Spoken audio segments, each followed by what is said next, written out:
मैं अनिल और आप देख रहे हैं सनमार्ग लाइव। अभी हम बात कर रहे हैं पटना के गर्दनीबाग स्थित धरना स्थल की, जहां पे बिहार राज्य दफादार चौकीदार संघ एकजुट हो चुके हैं और ये धरना पर लगातार अपनी मांगों को लेकर धरना पर जुट गए हैं। आइए क्या कुछ मांगे हैं इनकी और क्या कुछ कहना है इनका, सुनते हैं इन्हीं से। ये हम लोग का ऐसे कई मांगे हैं, लेकिन मुख्य रूप से दो मांगे हमारा महत्वपूर्ण है। पहला है वर्ष 1990 से 5 दिन 14 के पूर्व शेष बचे सेवानिवृत्त दफदार चौकीदार के आश्रितों के बहाली का, और दूसरा मांग है राज्य सरकार अभी एक नियम बनाने जा रही है कि चौकीदार दफदार की सेवा पुलिस अधीक्षक के अधीन करने जा रही है, जहाँ तक की जानकारी मिली है। और हमारा मानना है, पंचायत का मानना है कि यदि चौकीदार दफदार को पुलिस के अधीन कर दिया जाएगा तो पुलिस में भ्रष्टाचार तो बढ़ेगा ही, समाज में भी भ्रष्टाचार बढ़ेगा और थाना प्रभारी जबरदस्ती चौकीदार दफदार को वसूली के काम में लगाएंगे। आपको नहीं लगता कि दफादार चौकीदार भी पुलिस का ही एक अंग है? नहीं, ना तो ये पुलिस मैनुअल, मैं बताना चाहता हूँ, बंगाल 6 एक्ट के तहत ये अलग से चौकीदारी मैनुअल बना और पुलिस के लिए अंग्रेजों ने पुलिस से लेकर के डीजीपी के लिए पुलिस मैनुअल बनाया, और चौकीदार दफदार के लिए उन्होंने 1870 में चौकीदारी मैनुअल का। जब हम मुख्यमंत्री विधानसभा चल रहा सर, इन लोगों डिमांड को उठाएंगे क्या? विधानसभा समाप्त है, अब क्या है, अब तो कल भर एक चीज है तो उसमें क्या हो सकता है। लेकिन हम माननीय मुख्यमंत्री से मिलने वाले हैं। कुछ राजनीतिक कारणों से हम नहीं मिल रहे थे, लेकिन हम मिलने वाले हैं और मिल करके उनसे आप लोगों की यानी कि चौकीदार दफादार की व्यथाओं को कहेंगे।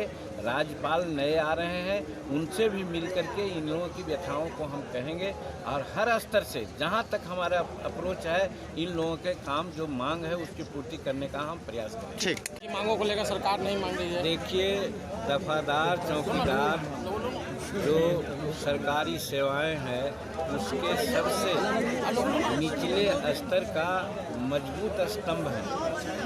अगर ये हमारे चौकीदार और दफादार हर तरह से निश्चिंत होकर के और सेवा करने लग जाएंगे तो फिर जो बड़े बड़े अफसर और बड़े पैसा लेकर के पेंशन लेने वाले लोग का कोई ज़रूरत नहीं रहेगी। ज़रूरत इस बात की है कि इस कड़ी को हम लोग मजबूत करें। दुर्भाग्यवश राम अवधेश बाबू हमारे पास बैठे हुए हैं, इनको हम बचपन से हम जानते हैं। सदा चौकीदार और दफादार की लड़ाई हमने लड़ी। अगर इनकी बात को मान ली गई होती तो आज चौकीदार और दफादार को प्रदर्शन और धरना और जुलूस निकालने की आवश्यकता नहीं पड़ती। ये तो कर रहे हैं, लेकिन बिहार सरकार को चाहिए था कि लॉ एंड ऑर्डर जो आज इतना खराब है, चलते चलते बेटी बहुओं की इज्जत लूटी जा रही है, गले से चैन खींचा जा रहा है। अगर हमारा चौकीदार और दफादार भाई को हर तरह से वेल मेंटेन करके रखती है सरकार, तो शायद ये नौबत नहीं आती। इसलिए जो भी मांग पत्र हमने देखा पढ़ा, और एक मांग इन लोगों का बेसिक मांग है कि भाई इनके बच्चे को जब रिटायर हो जाते हैं तो या वॉलंटियर सेवा से निवृत्ति लेते हैं तो उनके आश्रितों को आप नौकरी क्यों देने में पक्षपात कर रहे हैं। जब क्लास 4 अन्य लोग हैं और दूसरे विधाएँ हैं, इवन प्राइवेट क्षेत्र में भी है कि उसके डिपेंडेंट को रिटायरमेंट के बाद, मृत्यु के बाद या सेवानिवृत्ति के बाद उनको आप देते हैं नौकरी अनुकंपा के आधार पर या वैसे भी, तो फिर चौकीदार दफादार लोग क्या पाप किया है जिसकी चर्चा हमारे भाई लोग कर रहे थे कि अमुक समय से अमुक समय तक लोगों को मिला और उसके बाद लोग छोड़ दिए। क्यों छोड़ दिए? हमारा कहना है इनकी जितनी भी मांगे, इसमें हमने देखा ये साइकिल मांग रहे हैं कि भाई ड्यूटी करने के लिए हमको साइकिल दीजिए। ये मांग रहे हैं कि हमारे पास शस्त्र होना चाहिए, उसकी तो कमी है, सिर्फ लाठी पकड़ा देते हैं। मेरा कहने का मतलब सोफिस्टिकेटेड आर्म से लेकर के क्रिमिनल लोग गांव और शहर में घूमते हैं। वैसी परिस्थिति में हमारे चौकीदार और दफादार को अगर वेल इक्विप्ड नहीं करेंगे तो हम समझते हैं कि वे लोग सही है कि अपना कुर्बानी दे देंगे, लेकिन लॉ एंड ऑर्डर मेंटेन नहीं होगा। इसीलिए लॉ एंड ऑर्डर मेंटेन करने के लिए उनके दिमाग को और उनके पेट को शांत रखना होगा। और शांत तभी होगा कि जब हम महसूस कर लेंगे कि हमारे बाद हमारे बच्चे निश्चिंत हैं, तो हम निश्चिंत होकर काम करेंगे। नहीं तो सबको सेंस ऑफ इनस्टेबिलिटी बनी रहेगी कि भाई क्या होगा, हमारा क्या जाएगा, तो काम नहीं करेगा। इसीलिए इनके हर मांग को पूरा करते हुए सरकार अगर अपना काम करे तो हम समझते हैं कि लॉ एंड ऑर्डर का जो इतना प्रॉब्लम हो रहा है, इनकी कमजोरी नहीं है। डेडिकेशन में कोई दिक्कत नहीं है, काम करते हैं।